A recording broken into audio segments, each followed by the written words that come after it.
Oke, beli parfum keliru sepatu. Assalamualaikum warahmatullahi wabarakatuh. Waalaikumsalam warahmatullahi wabarakatuh. Selamat malam semuanya, termasuk yang ada di studio dan juga dimanapun Anda berada ya. Kita jumpa lagi di acara Energi Talk Indonesia, channel kesayangan kita, referensi bicara energi.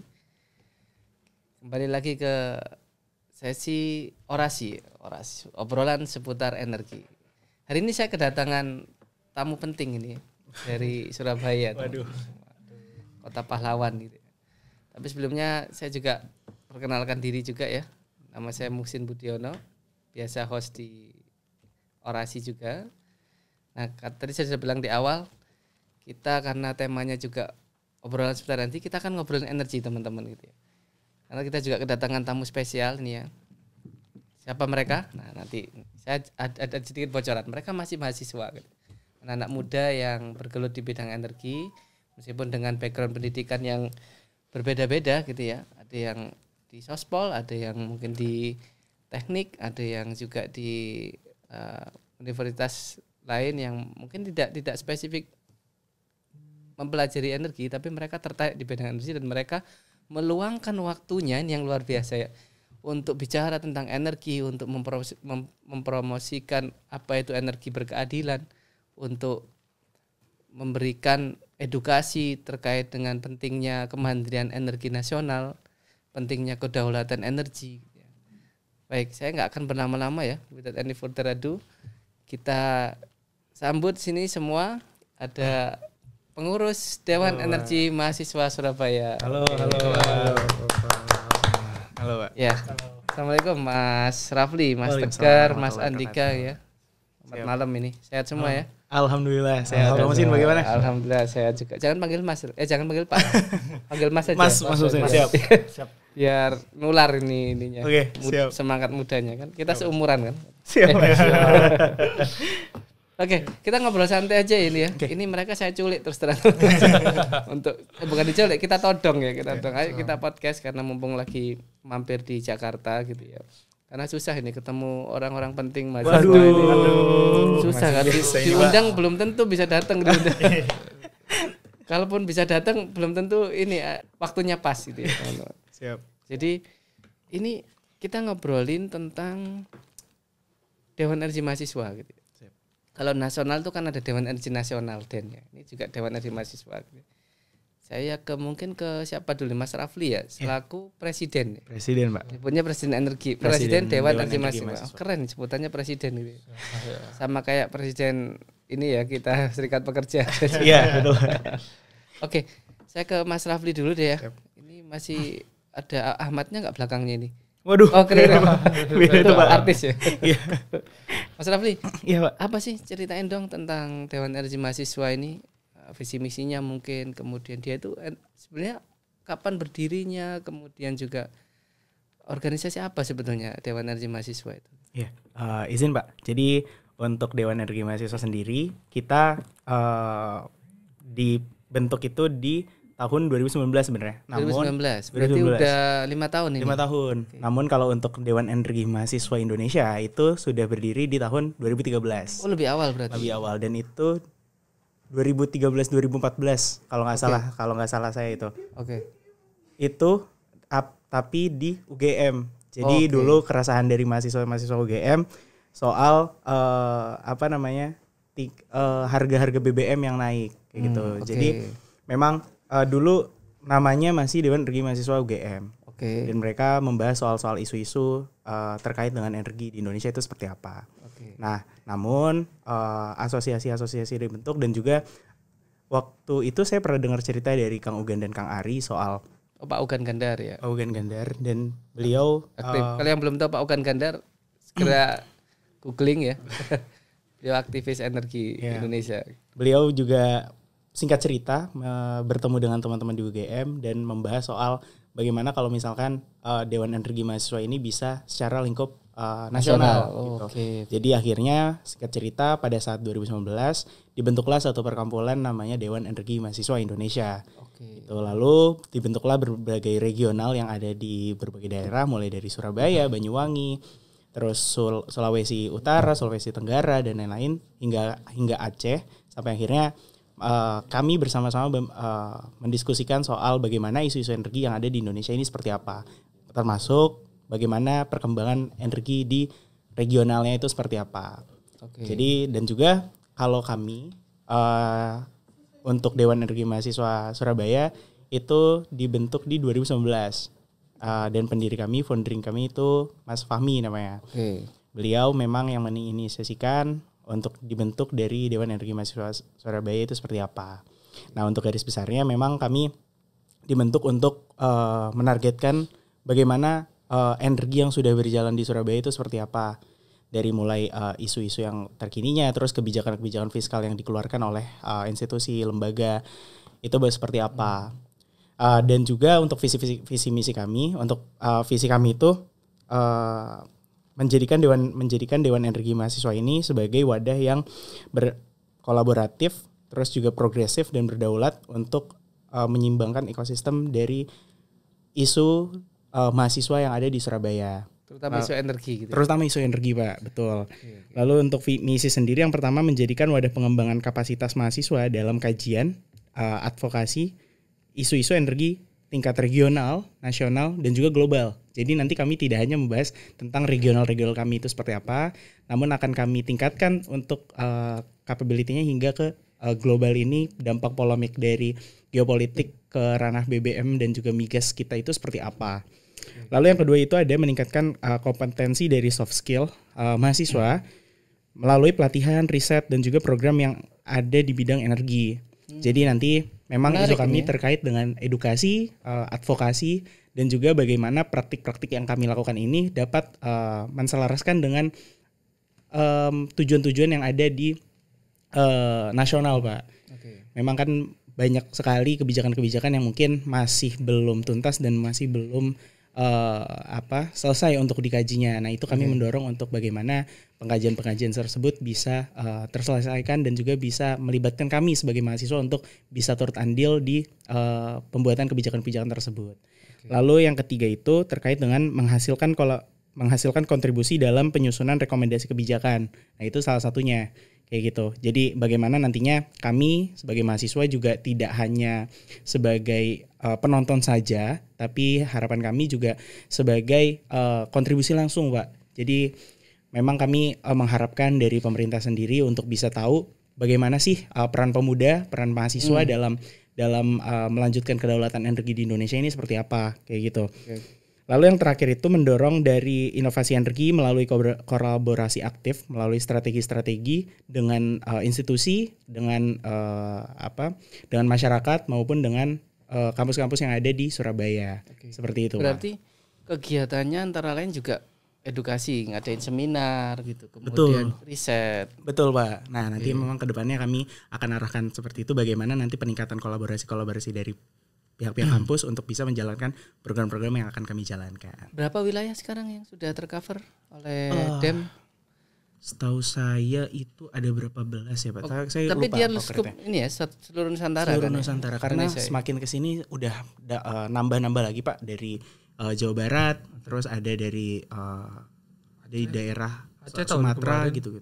Jadi sekarang lagi expand untuk berbagai wilayah itu menghasilkan Dewan Energi Mahasiswa seperti itu. Terus semakin berkembang nih dari 2014 tadi ya? 2014 itu inisiasi di awal DEM dari UGM, dan untuk di 2019 itu terbentuknya benar-benar Dewan Energi Mahasiswa Surabaya, Dewan Energi Mahasiswa Indonesia. Luar biasa dari inisiasi di UGM tadi gitu ya. Betul. Ada UGM ini yang di Jogja itu kan? Iya, betul, Pak. Universitas Gajah Mada ya? Gajah Mada. Bukan Universitas Geng Tit. Oh iya. Oke. Siap. Baik. Kenalin dong pengurusnya ini yang hadir siapa, kemudian juga gimana sih struktur organisasinya mungkin. Oke. Jadi untuk pengurus di sini ini ada Tegar, Mas Tegar. Beliau merupakan sekretaris umum. Dan juga di sini ada Andika dari Bendahara Umum. Mas Tegar ini dari UNESA, dari Universitas Negeri Surabaya. Andika dari Universitas Airlangga. Mas Rafli? Saya dari UPN Veteran Jawa Timur, Pak. Oke. Terus apa ini? Job desk-nya kira-kira di Mas Dika, Mas ini. Kalau dari aku, saya mendampingi dari ketua umum ya, khususnya ketua umum Dewan Energi Mahasiswa Surabaya, yaitu Mas Rafli, sebagai sekretaris umum ya menaungi beberapa hal yang berkaitan dengan administrasi yang ada di organisasi Dewan Energi Mahasiswa Surabaya. Tentunya bukan hanya terkait administrasi juga, tetapi dari pencatatan kegiatan dan pengarsipan kegiatan itu nantinya juga dari sekretaris umum itu. Mas Dika? Baik, kalau dari saya itu kan sebagai bendahara umum ya. Oh, bendahara. Bendahara umum. Pegang uang berarti. Ya, itulah. Lebih sensitif. Ini kalau nggak ada beliau nggak keluar. Tidak cair ya. Bagian yang seksi lah di Dewan Energi Mahasiswa ini. Ya seperti biasanya bendahara ya, pasti megang duit, catat, cash flow, uang masuk, uang keluar, terus menyusun RAB dan laporan keuangan per minggu dan per minggu. per bulan atau per event lah minimal. Terus sama yang terakhir itu ada reimburse dari anak-anak, Pak. Iya. Nah, anak-anak kalau juga akomodasi kalau nggak dibayarin kan juga susah lah, kasihan. Pasti reimburse-nya ke saya. Oke. Banyak anaknya ya berarti. Anak-anaknya ini banyak nih, lumayan. Nanti di-spill sedikit. Iya, saya lihat Dewan Energi Mahasiswa ini kan kegiatan juga banyak. Kemudian juga sering dapat support juga ya dari lembaga-lembaga ya, baik dari mungkin dari korporasi seperti Pertamina juga pernah kan ya.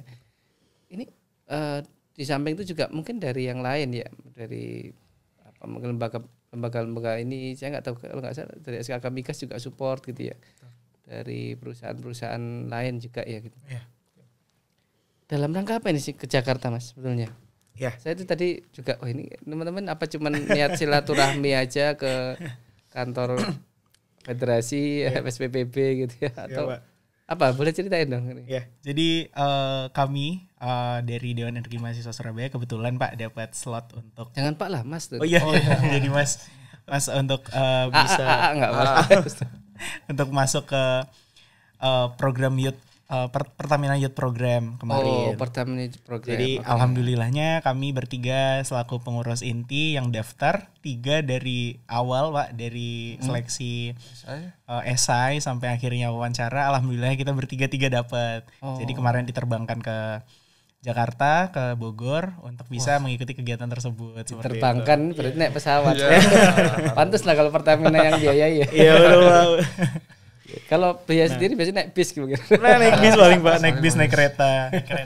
Jadi pas kita kemarin selesai program Pertamina Youth Program. Berapa lama itu? 5 hari Pak, 5 hari.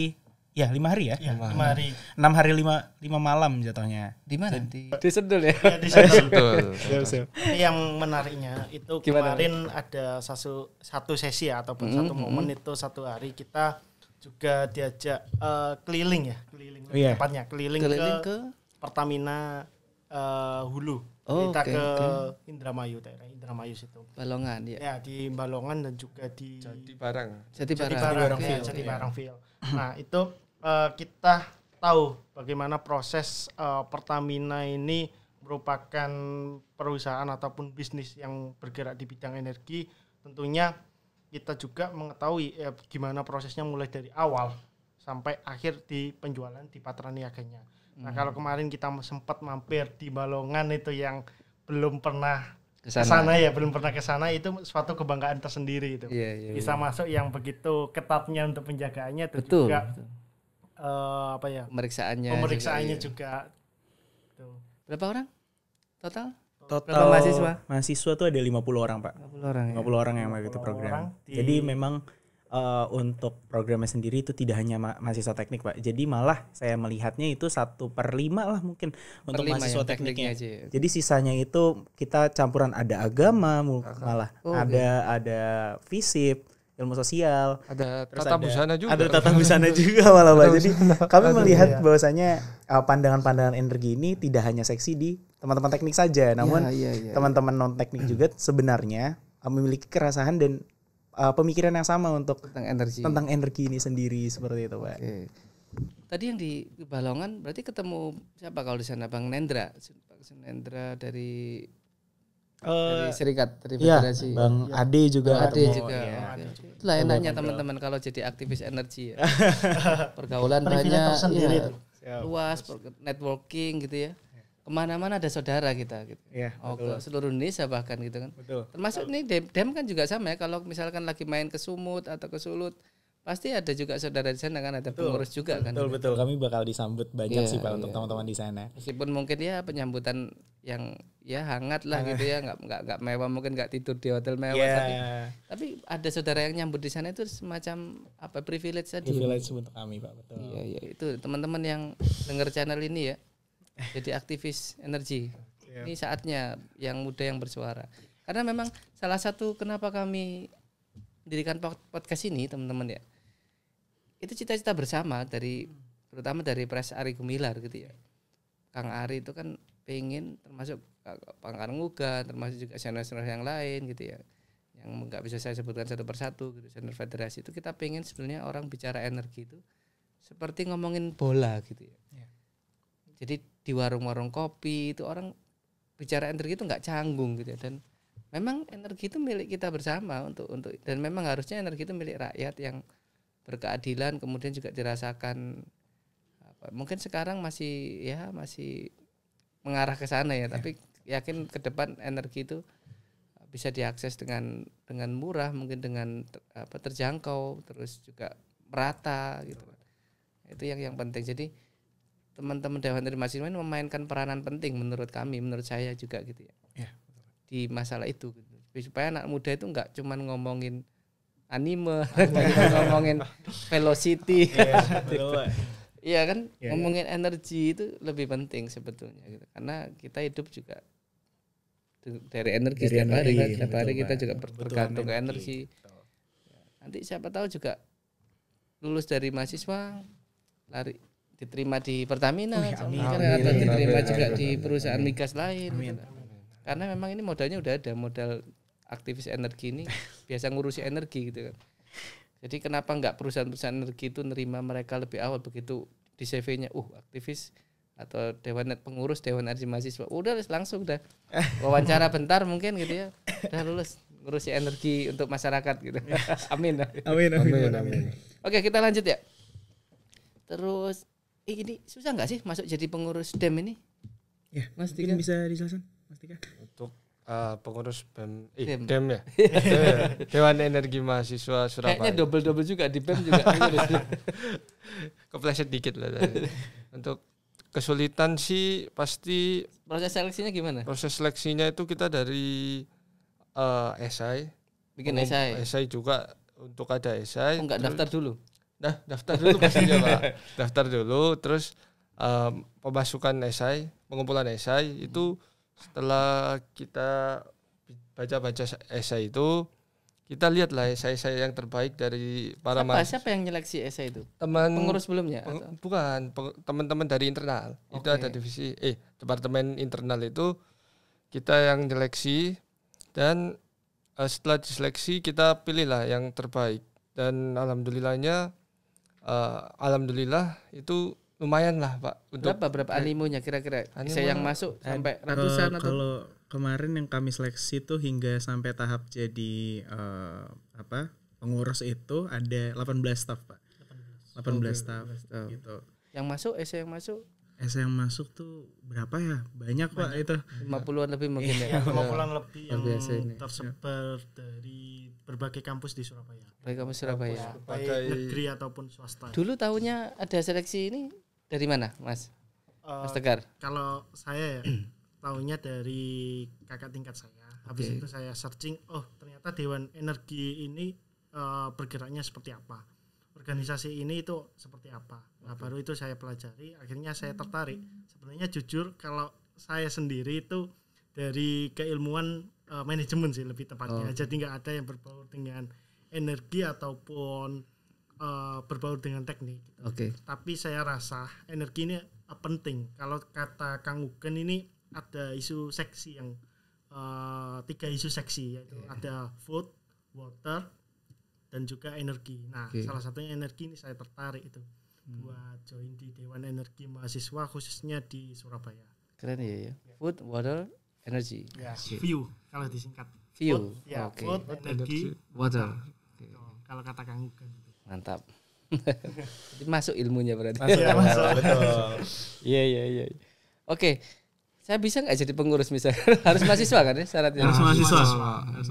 Masih S3 bisa. S3 itu sebenarnya bisa-bisa saja, Pak. Memang kami tidak menargetkan untuk siapapun yang ingin belajar tentang energi. Kami sama-sama belajar di internal ini bagaimana pengimplementasian energi dari masing-masing lintas kampus, lintas jurusan. Jadi harapan kami memang bisa menghasilkan satu bukti konkret lah dari apa yang bisa dihasilkan oleh mahasiswa. Tapi susah gitu seleksinya kayaknya. Terima cuma 18. Ya, cuma 18. Oke. Baik. Apa aja Mak di yang Surabaya ini? Untuk bidang-bidangnya iya. Jadi untuk di Surabaya sendiri untuk periode ini Pak, jadi ada 4 departemen. Departemen pertama itu ada Energy and Innovation. Itu fungsinya memang mengurus acara-acara yang berhubungan dengan pihak-pihak luar. Jadi misalkan ada satu kolaboratif acara, entah itu seminar maupun acara-acara dalam bentuk event, itu mereka yang megang. Nah, skop dari ada departemen dan ada divisi. Jadi departemen ini menaungi 2 divisi, ada divisi sponsorship dan juga divisi event. Dan masing-masing fungsi dari divisi ini, sponsorship fungsinya memang untuk mencari kolaborasi sponsor yang bisa kita kerjasamakan. Lalu event ini fungsi teknisnya bagaimana mereka menjalankan satu event hingga akhir selesai event itu tersebut. Lalu yang kedua, departemen yang kedua itu ada bidang R&D, Research and Development. Di mana dalam bidang Research and Development ini terdapat 3 subdivisi. Divisi pertama itu ada energi politik, kebijakan, politik, dan lingkungan, di mana memang mereka ini fokusnya untuk membahas soal bagaimana kebijakan-kebijakan dan politik-politik di Indonesia ini mempengaruhi energi, khususnya energi-energi yang berdampak baik untuk lingkungan. Jadi apabila ada skop-skop seperti mungkin penambangan yang tidak baik, itu bisa jadi kita bahas. Tapi khususnya yang Raja Ampat kemarin. Raja Ampat sebenarnya itu kita bahas Pak untuk kaji bagaimana. Tapi ini kan per wilayah ya, misalkan Dem Surabaya, betul. Apakah dia juga bisa ngangkat isu energi di Sumatera gitu atau khusus spesifik isu energi di Jatim gitu? Iya, jadi memang untuk fungsi pertama ini kita melihat bahwasanya seberapa besar dampak yang dikeluarkan dulu Pak. Jadi kalau memang untuk fungsi yang di Surabaya kami utamakan, Surabaya, Jatim kami utamakan. Namun kalau misalnya memang ada isu-isu yang lebih besar, biasanya kami mendistribusikannya ke DEM Indonesia biasa, atau enggak ke DEM wilayah yang ada di wilayahnya. Bagaimana kajian-kajian yang kami keluarkan itu mungkin bisa mereka keluarkan untuk dalam bentuk kegelisahan kami sebagai mahasiswa.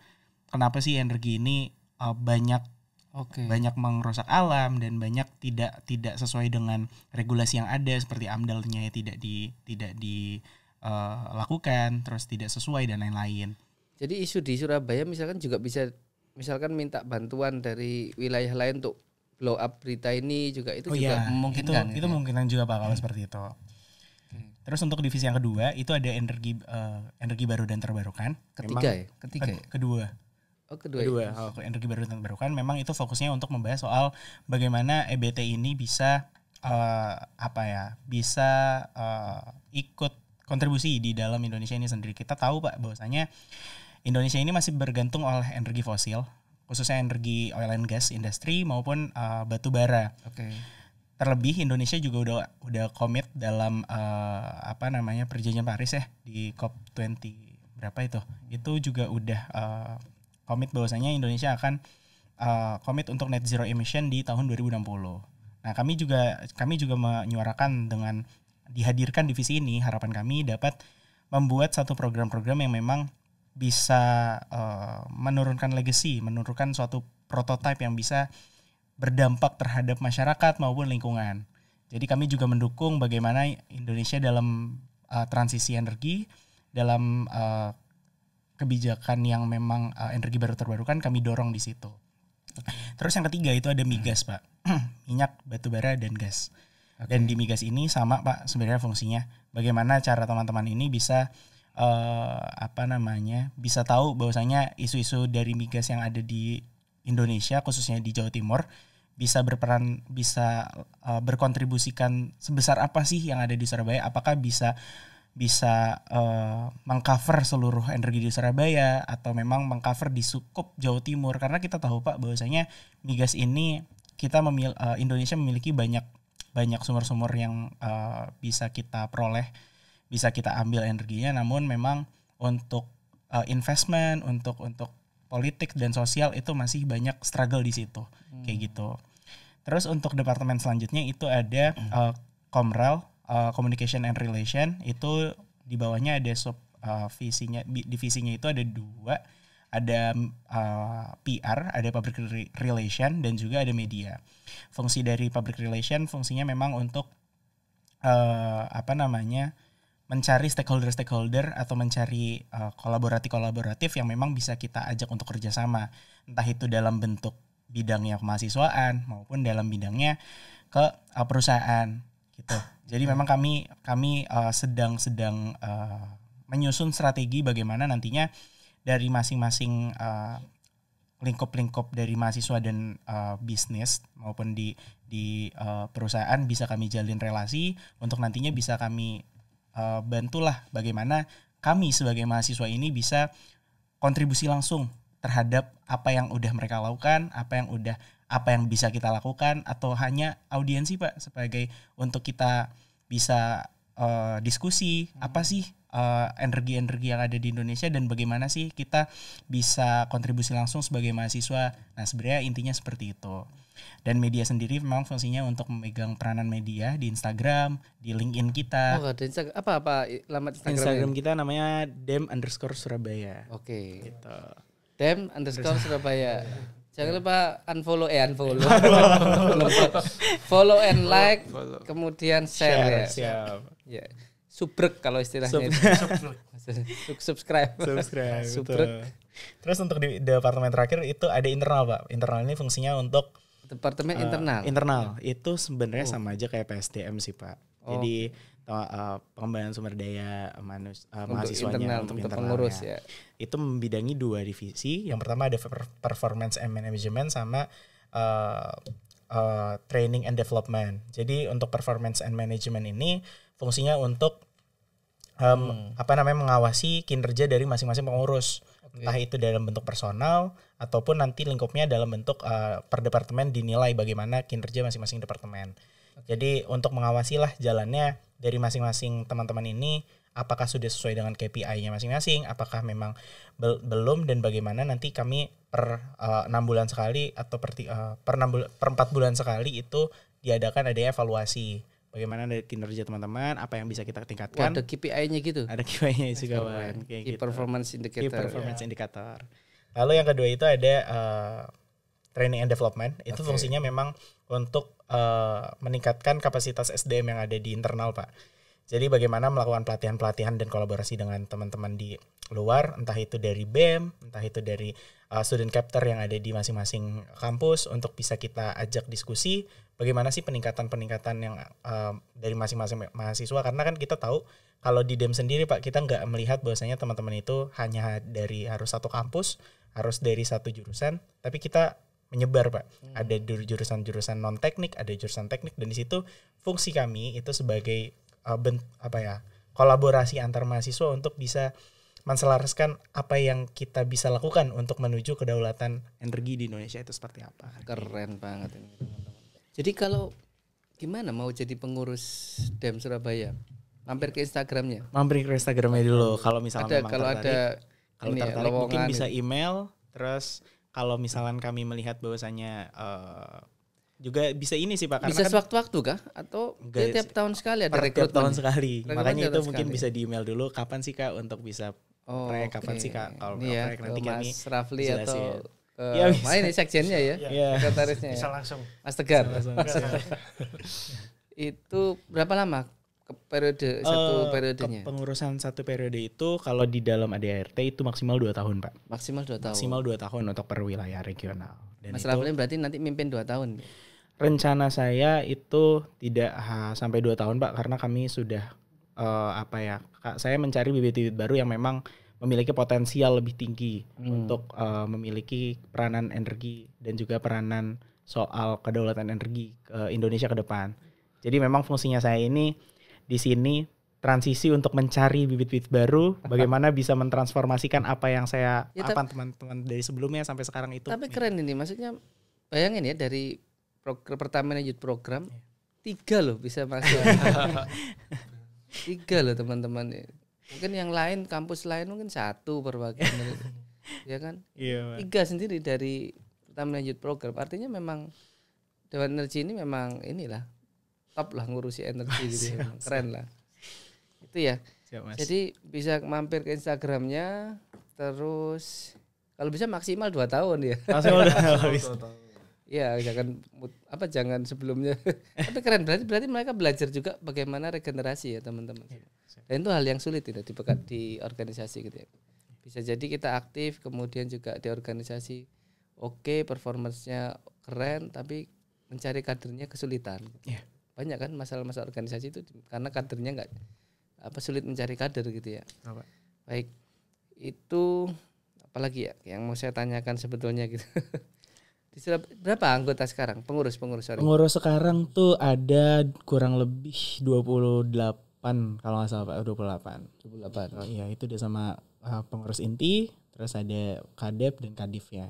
Kayak gitu. Kadep, Kadif. 4 tadi ya?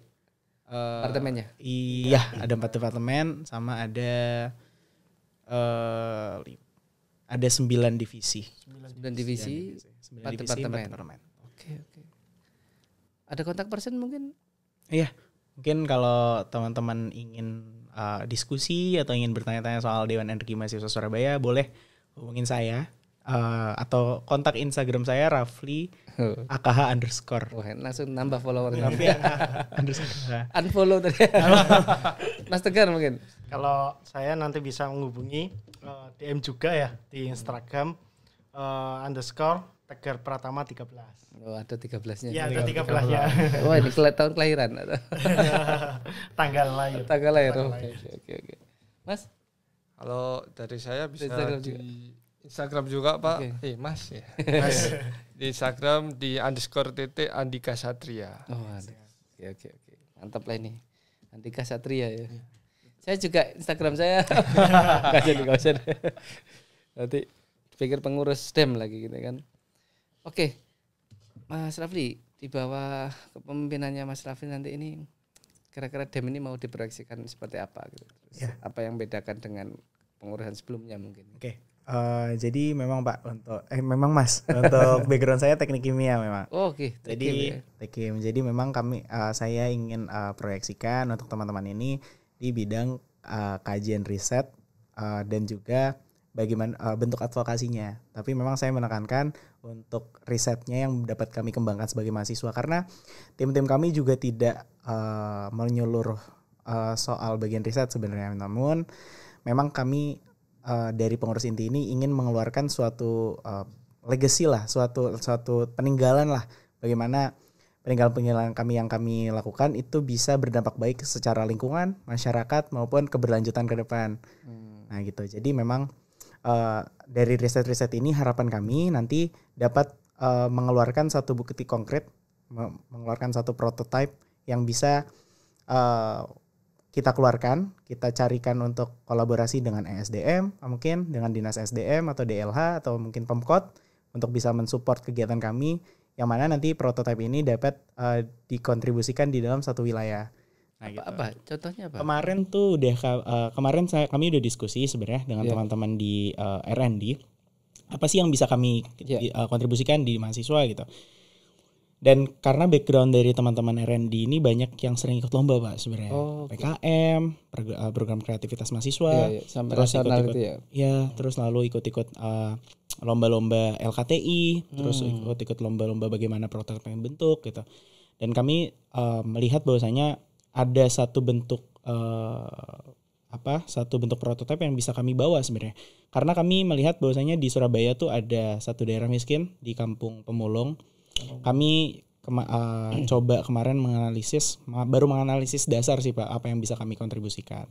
Nah di sana banyak kan permasalahan soal sampah karena sampahnya itu kan masih campur Pak untuk organik dan anorganiknya. Di Jawa Timur. Di Jawa Timur. Di Surabaya. Surabaya. Sebenarnya di Surabaya, di Jawa Timur itu udah ada Pak sebenarnya PLTSA.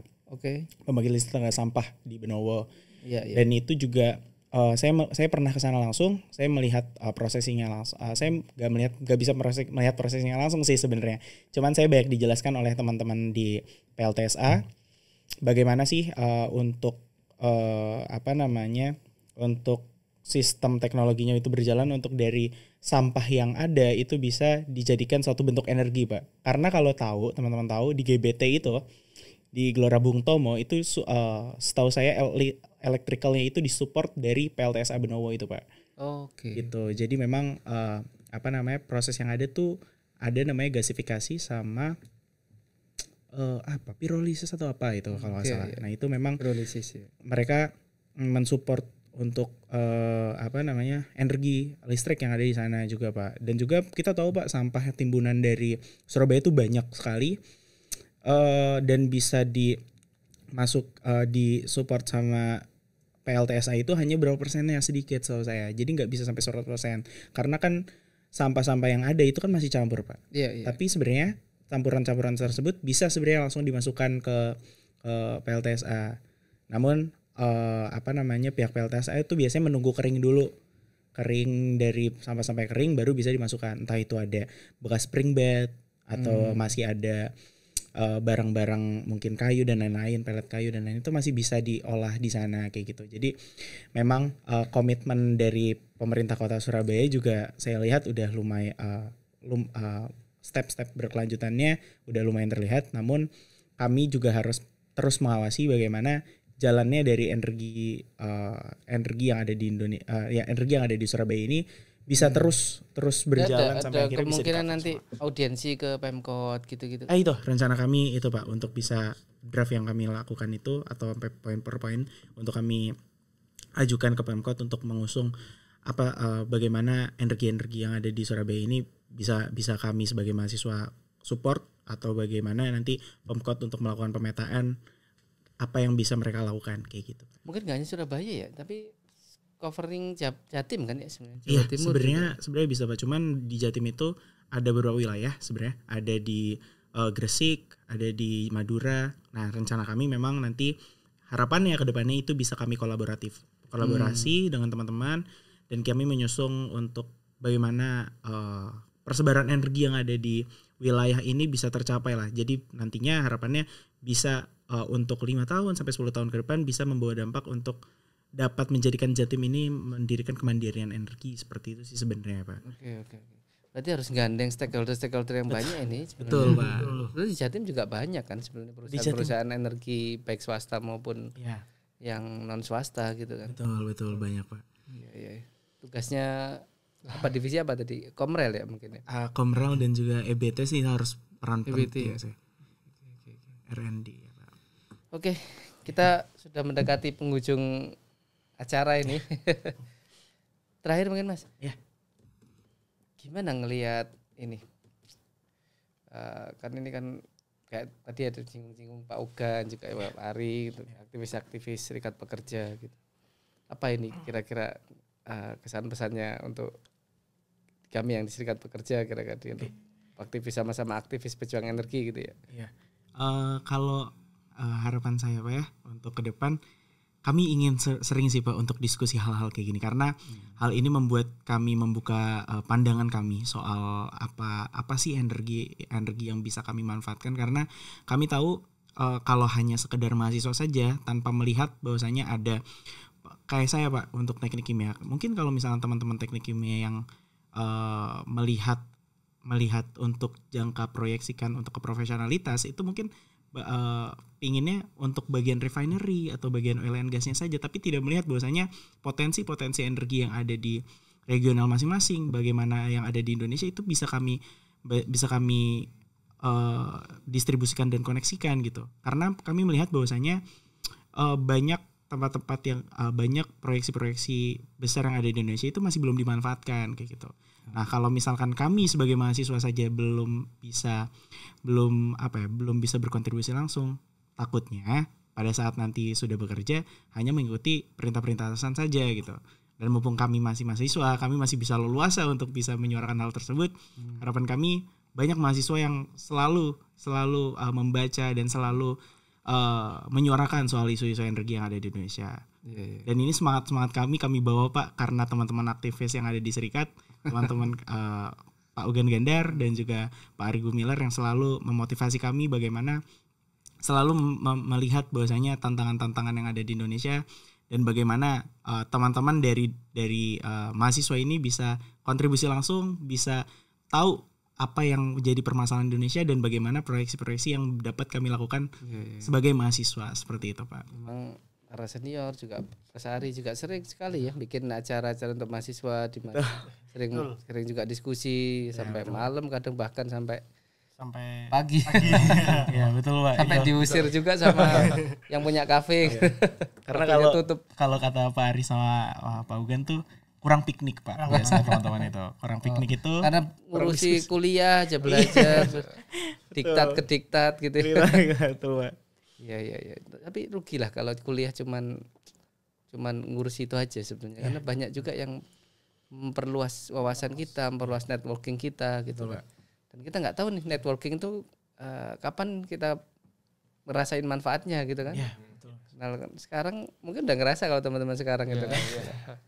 Gimana enaknya punya kawan sama-sama aktivis energi gitu. Gimana mungkin kenal teman-teman di Serikat Pekerja Pertamina gitu kan. Bisa di ruangan ini enggak jarang teman-teman yang bisa masuk sini kemudian podcast. Tiba-tiba spontan ini diajak masuk ya. Jangan dibocorin. Oke, kita sampai ini udah lebih dari 30 menit saya pikir ya gitu ya. Saya selaku host, makasih ya Mas Rafli, Mas Tegar, Mas Dika ini kehadirannya. Insyaallah sudah diundang. Kapan-kapan kita podcast lagi, kita ngomongin hal yang spesifik gitu ya, misalkan tentang energi terbarukan atau mungkin tentang biogas atau tentang boleh. geothermal mungkin gitu ya. Transisi energi. Boleh. Pokoknya kalau ke Jakarta mampir aja. Siap. Kita bawa topik apa yang bisa kita kupas gitu kan. Siapa tahu di Surabaya yang bisa kita angkat tentang energi gitu. Kan Dem Surabaya ini kan. Oke, teman-teman, makasih untuk sudah menyimak channel ini dan juga untuk agenda hari ini gitu ya. Kita podcast dengan pengurus Dewan Energi Mahasiswa Surabaya gitu ya. Bagian dari Dewan Energi Mahasiswa Nasional. Mereka aktivis-aktivis pemuda yang selalu menyuarakan tentang pentingnya kemandirian kedaulatan energi gitu ya. Kita doakan semoga mereka sukses ya, jadi pribadi yang sukses nanti di masa depan, kuliahnya juga sukses. Kita doakan semua ya. Insyaallah mereka ini ya benih-benih pemuda yang memang ikhlas untuk memperjuangkan dan mengedukasi, terutama ini yang penting mengedukasi gitu ya. Kedaulatan kemandirian energi nasional gitu. Dan juga energi yang berkeadilan. Karena kita pengen tadi ya cita-cita bersama ngomongin energi itu nggak canggung, kayak ngomongin bola lah. Bahkan sampai di desa-desa, di warung kopi juga itu ngomongin energi itu nyaman, enak gitu ya. Karena bahas isu energi itu nggak habis-habis teman-teman gitu. Baik, dari saya mungkin cukup sekian ya. Nanti insya Allah kita jumpa lagi di agenda atau podcast berikutnya. Kita di Energi Talk Indonesia atau e-talk Indonesia gitu ya, di Orasi, obrolan seputar energi dengan aktivis energi yang lain mungkin juga gitu ya. Baik, itu dari kami, mungkin mohon maaf kalau ada yang kurang berkenan teman-teman, salah-salah kata dan sebagainya.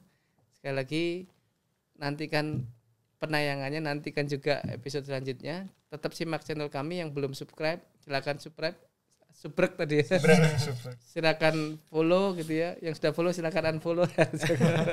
Yang sudah follow ya follow, tetap follow ya teman-teman. Like juga channel-channel kami. Kami juga ada banyak edukasi, video edukasi yang sudah kami upload gitu ya di channel kami di Energi Talk Indonesia. Support terus. Insya Allah manfaat, insya Allah silaturahmi juga selalu terjalin nanti ya di masa depan. Dan sekali lagi terima kasih sudah menyimak gitu ya. Anak etik mandi di sawah, pakai sabun di atas batu. Billahi taufiq wal hidayah. Assalamualaikum warahmatullahi wabarakatuh. Salam energi pejuang energi. Terima kasih.